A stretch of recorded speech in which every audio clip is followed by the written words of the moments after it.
बिस्मिल्लाहिर्रहमानिर्रहीम। On behalf of pearl securities आपको welcome करते हैं जी। लास्ट वीक टेक टॉक के अंदर काफ़ी डिटेल से चीज़ों को डिस्कस किया था और काफ़ी अच्छे से हम एक एरिया को डिस्कस कर रहे थे अपर साइड पे 179,000 से 180,000 का एरिया, जो कि कुछ महीनों से कह लेंगे एक हार्ड टॉप बना हुआ था। और उसको डिस्कस भी किया था कि अगर वो एरिया ब्रेक होता है और कुछ वॉल्यूम्स भी अच्छे नज़र आते हैं तो एक फर्दर मार्केट में मोमेंटम नजर आएगा। तो लास्ट वीक में हमने वो देखा। और अगर पिछले वीक का वेबिनार की बात करें तो उसमें हमने अगस्त सीजनल के ऊपर बात की थी, जिसमें एक मिक्स अप ट्रेंड अगस्त का नजर आता था, जिसमें 8 ईयर्स पॉजिटिव थे और 9 ईयर्स नेगेटिव थे। और अगेन जिस तरह के first week of every month हम कहते हैं कि उसकी एक सिग्निफिकेंस होती है, तो वो इस दफ़ा एक बुलिश साइड पे क्लोज हुआ है। और फर्दर मोमेंटम अब देखते हैं आगे कि वॉल्यूम्स अगर रहते हैं और जो पीछे के जो हार्ड टॉप बना हुआ था वो एक, मेरा ख्याल है कि एक मेजर सपोर्ट बन जाएगी। जमशेद इसके ऊपर फर्दर भी हाईलाइट कर देंगे। और बाकी जो चीज़ों को जिस तरह हमने डेली और अर्ली टाइम फ्रेम के ऊपर हमने चार्ट्स को देखा था, उसमें भी काफ़ी डिटेल से डिस्कशन हुई थी। और अगेन सिलेक्टेड स्टॉक के परफॉर्मेंस की बात हुई थी, जिसमें हमने पीआरएल और सिनर्जी वगैरह को भी हाईलाइट किया था। तो लास्ट वीक में सिनर्जी भी एक अच्छा परफॉर्म किया। तो क्विकली चार्ट्स की तरफ चलते हैं। और हाँ, हाई और लो की बात करें तो लास्ट वीक का जो हाई था वो 182,007 का हाई टच किया मार्केट ने, जो कि रेजिस्टेंस एरिया 178 और 80,000 हमने हाईलाइट किया था। और उससे ऊपर मार्केट मोमेंटम बनाया और क्लोजिंग अगर बात करें तो 181,430 की आई है। और लो की अगर बात करें तो 177,043 का लो था लास्ट वीक का। तो फर्दर अब चीज़ों को डिस्कस करते हैं। तो क्विकली जमशेद की तरफ चलते हैं, तो ओवर टू जमशेद। जी अस्सलाम वालेकुम। यहाँ पे हम टेक्निकली जो हमारा चार्ट है इसको फर्स्टली तो यहाँ पे देखते हैं। इसके ऊपर जो हमारी प्रीवियस डिस्कशन थी, अगर आप लोग फॉलो कर रहे हैं हमारे जो वेबिनार्स हैं प्रीवियसली जो अपलोडेड हैं, तो यहाँ पे लास्ट जो कपल ऑफ वीक्स हैं उसके ऊपर हमारा स्टांस थोड़ा सा डिसिप्लिन ट्रेडिंग का था कि टिल द टाइम अपसाइड के ऊपर रेजिस्टेंस एरियाज के स्टैंडर्ड रीगेन नहीं करता तो वहाँ पे डिसिप्लिन ट्रेडिंग करनी चाहिए। सिलेक्टिव स्टॉक्स हैं, वो जो ट्रेंडिंग स्टॉक्स हैं वो कुछ स्टॉक सेक्शन में क्यूरी सेक्शन में भी डिस्कस करते रहे हैं, जिसमें रिफाइनरीज थे, कुछ और हाईलाइटेड जो ट्रेंडिंग स्टॉक्स थे कि वो परफॉर्म करते नजर आ सकते हैं। ओवरऑल स्टांस थोड़ा सा डिसिप्लिन ट्रेडिंग का ही होना चाहिए। और लास्ट हमने ये जो डिस्कशन स्टार्ट की थी रिजेक्शन के बाद, जबकि स्टैंडर्ड ने अपसाइड के ऊपर एक तगड़ी पुल बैक के बाद रिजेक्शन पोस्ट की 19 जुलाई को, बी डिसिप्लिन ये ट्रेडिंग व्यू जो ट्रेडिंग था इसका स्टांस हमने हाईलाइट किया था। अच्छा, ये ब्रेक डाउन हमारा हुआ था प्रीवियसली जो हम एक बुलिश हायर हाइज को ट्रेड कर रहे थे इस जगह के ऊपर। ये एक हायर हाइज का फॉर्मेशन थी। ये जब डाउन साइड के ऊपर ब्लू कलर की जो ट्रेंड लाइन नजर आ रही होगी ये वायलेट हो गई तो फिर यहाँ से सारी थोड़ा सा डीपर साइड के ऊपर डिप का बनता नजर आ सकता है। अब वहां पे हमने इस वायलेशन के बाद एक डाउन साइड के ऊपर शार्प डिक्लाइन भी देखा, एक बॉक्स का एरिया जहाँ पे जो हमने हाईलाइट किया था उसका वायलेशन भी देखी। लेकिन अगेन जो न्यूज फिगर बना अपसाइड के ऊपर क्रूड ऑयल की प्राइसेस को लेके और जो जियोपॉलिटिकल सिचुएशन है वो थोड़ी सी इज ऑफ हुई तो उसकी वजह से हमने दोबारा से इसी बॉक्स के अंदर आके केस हंड्रेड का गैप अप ओपन देखा और अपसाइड के ऊपर कुछ सेशंस इसी बॉक्स के अंदर कंसोलिडेशन के बाद इवेंचुअली अभी लास्ट वीक के अंदर इसको रीगेन करके अपसाइड के ऊपर बुल्स ने रिकवरी बनाते नजर आ रहे हैं। अब गोइंग अहेड क्या फॉर्मेशंस रह सकती हैं, तो उसके लिए फर्स्ट ऑफ ऑल तो हम यहाँ पे एक इमीडिएट हर्डल एरिया के पास ही ट्रेड कर रहे हैं और वो फेयर वैल्यू गैप का हर्डल एरिया है, जो कि हमारे पास नेक्स्ट पोटेंशियल एरिया भी बनता था। अगर आप प्रीवियस वेबनार्स के ऊपर देखें तो प्रीवियसली हम ये डिस्कस करते रहे कि 179,000 180,000 के एरिया ये हमारे पास एक मेजर टॉप का एरिया है। ये जब भी रीगेन होगा क्लोजिंग बेसिस के ऊपर बेहतर वॉल्यूम के साथ तो हम अपसाइड के ऊपर रिकवरी देखेंगे और फिर इन दैट केस हमें अपसाइड के ऊपर अक्रॉस द बोर्ड एक्टिविटी बनती नजर आ सकती है। 5 अगस्त को केसी हंड्रेड ने अपसाइड के ऊपर जो मोमेंटम स्टार्ट किया, अगेन यहाँ पे बेहतर क्लोजिंग भी की, वॉल्यूम्स भी कंपैरेटिवली बेहतर ट्रेड हुए। और यहाँ पे खैर हैवी वेटेज स्टॉक्स ने परफॉर्म किया, सबसे ज्यादा पॉइंट्स यहाँ पे जो हमारे पास बैंकिंग सेक्टर्स में से थे उसने सबसे ज्यादा पॉइंट्स किए। लेकिन जो थर्ड ईयर और सेकेंड ईयर के स्टॉक्स थे वो अपसाइड के ऊपर उतने अच्छा परफॉर्म नहीं किए। लेकिन ये जो सेकंड सेशन है जो अपसाइड के ऊपर 6 अगस्त था और उसके बाद 7 अगस्त को, डिस्पाइट कि हमने 7 अगस्त को टेक्निकली रेजिस्टेंस के तौर पे एक्ट करते देखा, लेकिन इसके ऊपर आप देखेंगे फॉर्मेशंस को स्टॉक्स की तो वो बेहतर परफॉर्म करते नजर आए हैं। अब जो मैंने डिस्कस किया था, डिस्कशन स्टार्ट की थी कि टेक्निकली हम एक मीडिएट हर्डल एरिया के ऊपर ट्रेड कर रहे हैं, तो उसके ऊपर जो हमारे पास एक bearish fair value gap start हुआ था इस जगह के ऊपर, इसका जो अपर लाइन है वो बनती है 181,800 का। तो इवेंचुअली केस हंड्रेड इसको अपसाइड के ऊपर रीगेन जरूर कर जाएगा। उससे पहले मेरे ख्याल में ये जो लास्ट हमने एग्जॉशन या कह लें बियर्स थोड़ा सा डाउनसाइड के ऊपर कैंडल देखा है, तो इसके बाद डाउनसाइड के ऊपर एक जो मेजर ब्रेकआउट बना है यहाँ पे 179,500 के पास, तो इसका वैलिडेशन अर्ली आवर्स के अंदर कमिंग 1 से 2 सेशन में अगर हमें मिल जाती है, तो वहां से अपसाइड के ऊपर दोबारा से केस हंड्रेड ज्यादा तगड़ा और बेहतर परफॉर्म करता नजर आ सकता है। और अगर इसको हम थोड़ा सा फर्दर देखें कि करंट जो चार्ट फॉर्मेशन है शॉर्टर टाइम फ्रेम के ऊपर, तो प्रीवियसली एक हम राइजिंग वेज को ट्रेड करते रहे, राइजिंग वेज का डाउनसाइड के ऊपर वायलेशन के बाद एक हमने डाउनसाइड ट्रेंड भी देखा। उसके बाद जो हमारे पास करंट चार्ट फॉर्मेशंस बनती नजर आई, एक तो केस हंड्रेड के ऊपर हमारे पास जो प्रीवियस डिस्कशन है उसके ऊपर हमने डिस्कस किया था, एक या तो एक बॉक्स की फॉर्मेशन है, बॉक्स की फॉर्मेशन डाउनसाइड के ऊपर वायलेट हुई और वहां पे फिर हमने एक नेक्स्ट मोमेंटम कैरी करते देखा, उसके ऊपर जो फॉर्मेशंस बनती नजर आई वो एक kind of head and shoulder था। यहाँ पे एक आप देखेंगे तो लेफ्ट साइड के ऊपर हमारे पास शोल्डर अपीयर हुआ, again this was the head, और यहाँ से एक अप साइड के ऊपर हमारे पास दोबारा से रिकवरी के ऊपर कंसोलिडेशन के ऊपर राइट शोल्डर अपीयर हुआ। तो इसका जो अपसाइड के ऊपर इमीडिएट टारगेट बनता है उसको अगर हम मैयर करें, तो शॉर्टर टाइम फ्रेम के ऊपर हमारे पास जो नेक लाइन है और वहां से जो हमारे पास राइट शोल्डर का इमीडिएट टारगेट बनता है इस ब्रेकआउट के ऊपर, तो वो 184,000 के पास डिसाइड करता है। और इसी एरिया के पास हमारे पास एक मेजर स्विंग का भी एरिया है जो कि 183,000 और 184,000 के पास डिसाइड करता नजर आता है।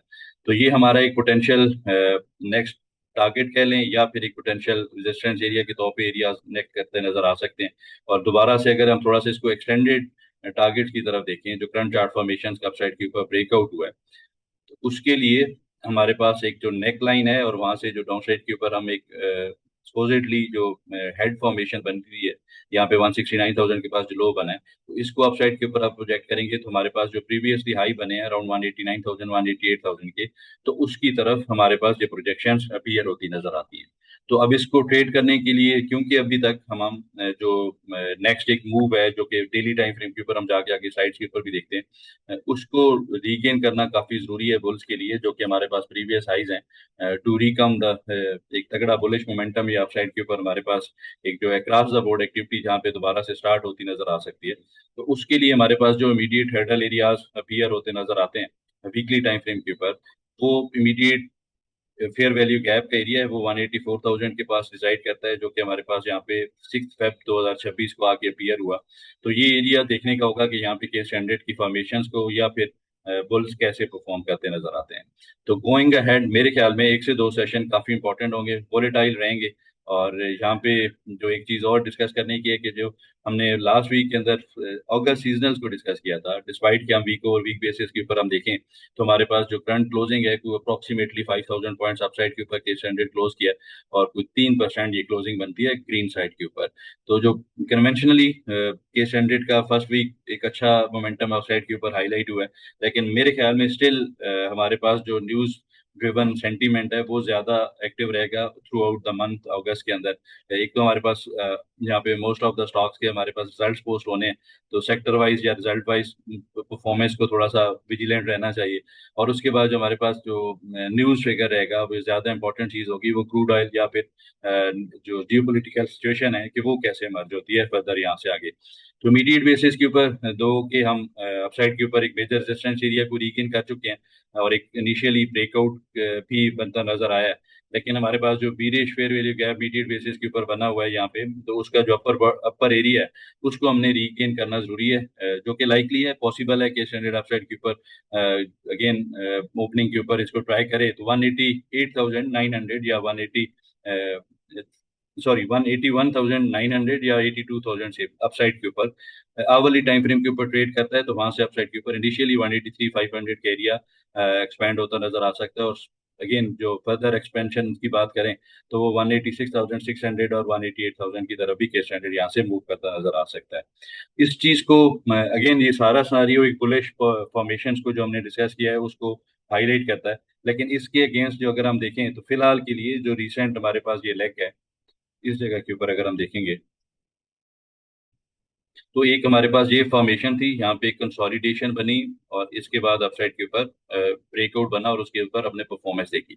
लेकिन यहाँ पे एक चीज देखने की होगी कि हमारे पास जितनी भी ये कंसोलिडेशन थी यहाँ पे higher lows higher highs print करता रहा केस हंड्रेड, और ये फर्स्ट टाइम है यहाँ से हमने डाउन साइड के ऊपर एक जो हायर लो भी था उसको भी डाउन साइड के ऊपर वायलेट करता देखा है। अब इसको किस कैंडिडेट को करना ये चाहिए, या बुल्स को मेंटेन करने के लिए, बुलिश मोमेंटम को सस्टेन करने के लिए, ये जो डाउन साइड के ऊपर हमारा previously as a resistance area act करता नजर आ रहा था अराउंड 179,600 से 178,600 के एरिया। तो ये एरिया अब किसी भी डाउन साइड के ऊपर, डिप के ऊपर वायलेट नहीं होना चाहिए। इस बॉक्स के अंदर के स्टैंडर्ड को दोबारा से एंटर नहीं करना चाहिए। हाँ, यहाँ से अगर तो के स्टैंडर्ड डाउन साइड के ऊपर आता है तो यहाँ पे बाय साइड के ऊपर अटेम्प्ट करनी चाहिए। स्टॉप लॉस करीब होगा 177,100 का, हमारे पास स्टॉप लॉस होगा करंट चार्ट फॉर्मेशन के अकॉर्डिंगली। तो 179,500 और डाउन साइड के ऊपर 178,600 300 के एरिया, ये हमारा इमीडिएट सपोर्ट एरिया है, which is the must sustain zone. यहाँ से इस हंड्रेड को, इसको वायलेट नहीं करना चाहिए, क्योंकि अभी के लिए अगर हम देखें, ये डाउन साइड के ऊपर अगर एरिया यहाँ से केस hundred for any reason rejection लेता है, तो हमारे पास ये स्टिल एक लोअर हाई ही होगा इस स्विंग का। ये जो डाउन साइड के ऊपर फर्स्ट करेक्टिव स्विंग बनी है, तो इसको फिर डाउन साइड के ऊपर ये एरिया डाउन साइड के ऊपर पुश करता नजर आ सकता है। तो इस सिनारियो को निगेट करने के लिए जो इमीडिएट सपोर्ट एरियाज हैं वो वायलेट नहीं होने चाहिए, और अपसाइड के ऊपर इमीडिएट हर्डल एरिया जो बना है उसी ऊपर के स्टैंडर्ड को क्विक फैशन के अंदर ट्रेड करना चाहिए। और इन दैट केस फिर हमें अक्रॉस द बोर्ड एक्टिविटी बनती नजर आ सकती है। इसको अगर मैं फर्दर एग्जीक्यूशन के लिए समराइज करूं, मेरे ख्याल में डिप्स के ऊपर बाय करना चाहिए, स्टॉप लॉस करीब है। और अपसाइड के ऊपर रेजिस्टेंस एरिया 188,000 करंट क्लोजिंग से कोई देखा जाए 400-500 पॉइंट्स ही हैं, तो इसके ऊपर अगर 1 से 2 घंटे सस्टेन करता है तो वहां पे ब्रेकआउट की एंट्री को भी प्लान किया जा सकता है। जी सर। तो आगे इंडेक्स व्यू की तरफ चलते हैं। कमिंग वीक के लिए इंडेक्स के मेजर सपोर्ट और रेजिस्टेंस को फर्दर हाईलाइट कर देते हैं और पॉइंट्स टेबल भी देख लेते हैं। जी, पॉइंट्स टेबल को ये जो लास्ट वीक तक पॉइंट्स टेबल की जो फॉर्मेशंस थी, एक तो बीरिश डाइवर्जेंसेस थी, उसने डाउन साइड के ऊपर ट्रिगर किया। अब ये डाउन साइड के ऊपर मिटिगेट हो चुके हैं, तो इसको यहाँ से रिमूव करते हैं। फिफ्थ लेवल के रेजिस्टेंस एरिया से, क्योंकि हम एक करेक्टिव मूव के ऊपर थे और 88.6% और 78.6% के राउंड के स्टैंडर्ड ने काफी अच्छे से रिजेक्शन ली थी, तो ये भी पॉइंट यहाँ से अब मिटिगेट कर चुके हैं, बुलिश साइड के ऊपर नजर आ सकता है। अब जो लैगिंग इंडिकेटर्स थे, यहाँ पे अगर मैं आपको थोड़ा सा हाईलाइट करूं, जो मैकडी हो गया या भी जितने भी क्लिंगर के ऑसिलेटर्स हैं, तो ये हमारे पास नेगेटिव साइड के ऊपर थे 4 अगस्त तक। इन्होंने अप साइड के ऊपर स्लाइटली पॉजिटिव मोमेंटम स्टार्ट किया है। तो यहाँ से ये भी पॉइंट जो कि लैगिंग इंडिकेटर्स का था, ये हमारे पास नेगेटिव साइड के ऊपर था, और इसको अब यहाँ से हम ले जाते हैं बुलिश साइड के ऊपर। एक तो हमारे पास जो बुलिश पॉइंट्स हैं वो भी अप साइड के ऊपर नजर आएंगे अब, दो के हमारे पास जो प्रीवियसली फॉर्मेशन के ऊपर देखा जाए तो मूविंग एवरेजेस भी डाउन साइड के ऊपर क्रॉस ओवर कर चुके थे। तो लास्ट वीक इंटरेस्टिंगली बुल्स का कमबैक काफी तगड़ा था, और अपसाइड के ऊपर बुलिश पॉइंट्स के ऊपर भी इजाफा नजर आता है। तो इमीडिएट बेसिस के ऊपर जो हमारे पास एक रेजिस्टेंस एरिया है, वो एक पोटेंशियली जो हमारे पास टॉप बनता है according to the fair value gaps, वो फेयर वैल्यू गैप्स हमारे पास वीकली टाइम फ्रेम के ऊपर स्टिल रीगेन करना बाकी है, जो कि लास्ट हमने अपीयर हुआ था जब करेक्शन स्टार्ट हुई थी मिड इन फेब, जो 6 फरवरी का वीक है। तो ये एरिया अपसाइड के ऊपर 182,300 का है। ये वीकली बेसिस के ऊपर लास्ट हमने देखा भी किसके ऊपर के स्टैंडर्ड सस्टेन किया, लेकिन अगेन यहाँ पे वायलेशन मिल गई, उसके बाद दोबारा से रीगेन होना जरूरी है। तो इमीडिएट बेसिस के ऊपर जो हर्डल एरिया है उसको वॉच आउट करना चाहिए, जो कि हमारे पास इमीडिएट हर्डल एरिया रिजाइड करता है 181,800 से लेके 183,500 के एरिया। ये हमारे इमीडिएट हर्डल एरियाज हैं। इससे ऊपर के स्टैंडर्ड जैसे ही वीकली बेसिस के ऊपर सस्टेन कर गया, तो फिर एक फर्दर अपसाइड के ऊपर 4-5 हजार पॉइंट्स की मूव बनती नजर आ सकती है। डाउन साइड के ऊपर जो सपोर्ट एरियाज हैं which was acting as resistance area, वो 179,000 का एरिया होगा, और दोबारा से अगर फर्दर क्वेश्चन दिया जाए तो वो 177,100 का एरिया है, जो कि अभी के लिए स्टॉप लॉस बनता है। तो इस स्टॉप लॉस के साथ मेरे ख्याल में बुलिश साइड के ऊपर पॉइंट्स भी ज्यादा नजर आते हैं। जो स्लाइटली नेगेटिव साइड के ऊपर momentum last couple of weeks में रहा है, तो उसको भी केस स्टैंडर्ड इंडिकेट कर चुका है, तो बाय द डिप स्टांस के ऊपर रहना चाहिए। जी सर। जी, आगे क्यूरी सेक्शन की तरफ चलते हैं। जो क्यूरी शॉर्टलिस्ट की है उनको आंसर कर लेते हैं। जी, क्यूरीज में फर्स्ट ऑफ ऑल एनआरएल। अच्छा जी, एनआरएल के ऊपर जो प्रीवियसली जो हमारी ये डिस्कस्ड जो फॉर्मेशंस हैं, वीकली टाइम फ्रेम के ऊपर चार्ट आपके सामने है, तो इसके ऊपर एक मेजर जो नेक लाइन का एरिया है डिसेंडिंग ट्रेंड लाइन के ऊपर आप देखेंगे तो ब्लू कलर का नजर आ रहा होगा। अच्छा, यहाँ पे इसको रेजिस्टेंस के ही कलर में, रेड कलर में हाईलाइट करते हैं। इसको अपसाइड के ऊपर लास्ट वीक में इसने ट्राई किया है, टेस्ट किया है, जो कि 457 रुपए का एरिया है। ये थोड़ा सा ट्रेंड लाइन डिक्लाइनिंग साइड के ऊपर है और स्टीप एंगल है, तो मेरे ख्याल में ये आप ड्रा करके रख सकते हैं अगर इस ट्रेंड लाइन को आपने ट्रेड करना है। तो इसका जो नेक्स्ट रेजिस्टेंस एरिया के तौर पे जो एरिया बनता नजर आएगा थोड़ा सा सब्जेक्टिव होगा। डेली टाइम फ्रेम के ऊपर आप देखेंगे तो इसी एरिया को ही प्रिसाइज ही लेवल टेस्ट हुआ, वहां से आप कैंडल स्टिक देखेंगे तो एग्जॉशन की बनती नजर आ रही है। दो कि यहाँ पे हमने कंसोलिडेशन कुछ सेशंस के अंदर देखी है। मेरे ख्याल में यहाँ पे एक डाउन साइड के ऊपर डिप आनी चाहिए टिल 430 रुपीज, वो एक अच्छा एरिया होगा। और सेकंड सिनारियो ये है कि एक से दो सेशन के अंदर ही के स्टैंडर्ड अपसाइड के ऊपर इस ट्रेंड लाइन को रीगेन करके एनआरएल स्टॉक ये जो अपसाइड के ऊपर रीगेन करके सस्टेन करे और फिर वहां से फर्दर अपसाइड के ऊपर मोमेंटम बनता नजर आए। अब जो नेक्स्ट हमारे पास इस स्टॉक का कन्वेंशनली इमीडिएट हर्डल एरिया होगा, वो एक हॉरिजेंटल रेजिस्टेंस एरिया है जहाँ पे इसने कोई मिड ऑफ जनवरी 2026 भी रेजिस्टेंस ली थी, वो 475 का एरिया है। तो इसके बाद 460 रुपए से ऊपर 475 रुपए तक इसको आप एक ट्रेडिंग रेजिस्टेंस जोन भी अपने पास हाईलाइट कर सकते हैं, 457 रुपीज और 475 रुपीज। तो अप्रोक्सीमेटली को 22-23 रुपए का एरिया बनता है। तो इससे ऊपर जब भी ये रीगेन करके सस्टेन कर गया तो एक major breakout confirmation further highlight होगी और यहाँ से फिर ये तगड़ी मूव फर्दर अपसाइड के ऊपर स्टार्ट करता नजर आ सकता है। तो नेक्स्ट जो पोटेंशियल एरियाज रह सकते हैं अगर हम क्विकली देख लें इस एरिया के रीगेन होने के ऊपर, तो मेरे ख्याल में क्योंकि इसने प्रीवियसली, अच्छा इसी तरह की ना एक समझाने के लिए अगर हम देखें तो एक ट्रेंड लाइन का एरिया इसने इस जगह के ऊपर भी इसी तरह का एक नेकलाइन का एरिया था, यहाँ पे इसने रीगेन किया था, उसके बाद इसको आके रीटेस्ट किया और फिर अपसाइड के ऊपर ये एक कितनी बड़ी मूव इसने दोबारा से प्रिंट की थी। तो ये एक इम्पॉर्टेंट लेवल है, ये जब भी रीगेन कर जाता है तो वहां से अपसाइड के ऊपर इनिशियली 516 रुपए और 520 रुपए की तरफ ये स्टॉक मूव करता नजर आ सकता है, तो इसको नजर में रखना चाहिए। नेक्स्ट हमारे पास जो स्टॉक है वो FCEPL है। अच्छा, इसके ऊपर जो प्रीवियसली हमारी डिस्कशन थी, हमने इसको लास्ट टाइम डिस्कस किया था जी इसी जगह के ऊपर। अच्छा, प्रीवियसली जो इसके ऊपर चार्ट फॉर्मेशंस बनती नजर आ रही थी, क्योंकि इसके ऊपर एक ऑलरेडी एक higher lows higher highs formation थी और इसकी जो राइजिंग फॉर्मेशन थी उसके ऊपर एक अच्छा बुलिश बयास था कि सपोर्ट एरिया इसका 106-102 रुपीज का है। दो कि इसने इसको डाउन साइड के ऊपर वायलेट भी किया, लेकिन क्विक सेशंस के अंदर रीगेन करने की सूरत में एक तगड़ा मूव यहाँ से अपसाइड के ऊपर इमीडिएट हर्डल एरिया रीगेन करने के ऊपर बनता नजर आया। नेक्स्ट जो हमारे जो एरियाज हाईलाइटेड थे कि 116 रुपए से ऊपर इनिशियली 125 रुपए को ये टेस्ट करेगा, तो उसी की तरफ ही मूव कर रहा है और ये इसका एक मेजर रेजिस्टेंस जोन है। प्रीवियसली भी इसी एरिया के ऊपर हमने एक तगड़ी रिजेक्शन देखी थी बैक इन 2021। तो इमीडिएट बेसिस के ऊपर जो इमीडिएट हेडल एरिया उसी के पास क्लोज किया, 3-4 रुपए वहां से अपसाइड के ऊपर नजर आता है मूव। 125-126 रुपए के पास का एरिया है, इसको यहाँ पे थोड़ा सा विजिलेंट रहना चाहिए। ये रीगेन हो जाता है तो फर्दर ये एक नेक्स्ट ब्रेकआउट की कंफर्मेशन दे जाएगा और फिर अपसाइड के ऊपर फर्दर हाइपर मूव बनती नजर आ सकती है, लेकिन यहाँ पे थोड़ा सा डिसिप्लिन ट्रेडिंग का व्यू बनता है। नेक्स्ट हमारे पास जो क्यूरी है वो BOP की है जी। अच्छा जी, BOP बैंक ऑफ पंजाब, यहाँ पे जो करंट चार्ट फॉर्मेशन है डिसेंडिंग ट्रेंड लाइन से ऊपर ट्रेड कर रहा है और वैलिडेशन भी हमारे पास बॉक्स के एरिया की कंफर्मेशन भी इसने यहाँ पे 27 और 24 जुलाई को इसने अपीयर की एग्जॉशन के बाद अपसाइड के ऊपर gap down gap up open भी मिला है। कंसर्न जो करंटली चार्ट फॉर्मेशन है इसको आप देखेंगे तो एक कंसोलिडेशन बॉक्स बनता है और इसकी जो ट्रू रेंज बनती है वो अपसाइड के ऊपर 38.50 38.15 का एरिया, डाउन साइड के ऊपर जो एरिया बनता है तो अप्रोक्सीमेटली 32.50 का एरिया बनता है। तो ये कोई रेंज अगर हम देखें तो 6 रुपए की रेंज बनती है, तकरीबन साढ़े साढ़े 5-6 रुपए की। इसका अपसाइड के ऊपर मेरे ख्याल में एक से दो सेशन में फर्दर कंफर्मेशन भी मिल जाएगी। दो केस ने अपसाइड के ऊपर जो पीरिश फेयर वैल्यू गैप बनाया था वो स्टिल 37.20 के पास डिसाइड करता है। तो इसको आप रेजिस्टेंस के तौर पे 37.50 से 38.50 के एरिया 1 रुपए की रेंज है, इसके पास सेल करें, वहां से अपसाइड के ऊपर ब्रेकआउट के ऊपर दोबारा से रीबाय भी किया जा सकता है। और सेकंड सिनारियो ये है कि कोई भी डिप आए वहां पे इसको स्टॉप लॉस है वो 32.70 के क्लोजिंग बेसिस के स्टॉप लॉस के साथ every dip should be taken as a buying opportunity. Likely है कि इस कंसोलिडेशन बॉक्स का अपसाइड के ऊपर ब्रेकआउट की सूरत में ये 41 रुपीज को क्विक फैशन के अंदर टेस्ट करता नजर आए। नेक्स्ट हमारे पास जो स्टॉक है वो पावर सीमेंट है।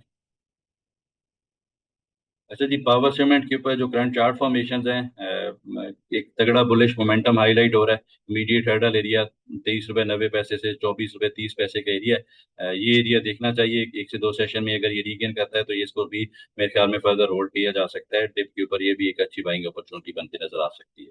नेक्स्ट जो क्यूरी सेक्शन में स्टॉक है वो SLGL है। SLGL को हमने last week couple of weeks पहले भी डिस्कस किया था। ये हमने इसको शायद जो हमारे पास वेबिनार अपलोडेड है 4 जुलाई का, तो उसके ऊपर हमारी इसकी फर्स्ट डिस्कशन थी, उसके अकॉर्डिंगली इसने परफॉर्म किया।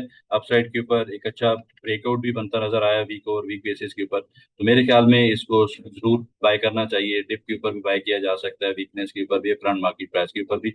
ये फर्दर यहाँ से अपसाइड के ऊपर परफॉर्म कैसा नजर आ सकता है। मीडियट बेसिस के ऊपर 18 रुपए के टारगेट्स हैं, और इवेंचुअली ये जाके अपसाइड के ऊपर 21-22 रुपीज को भी चैलेंज करता नजर आएगा। नेक्स्ट हमारे पास जो लास्ट स्टॉक है वो सिनर्जी है।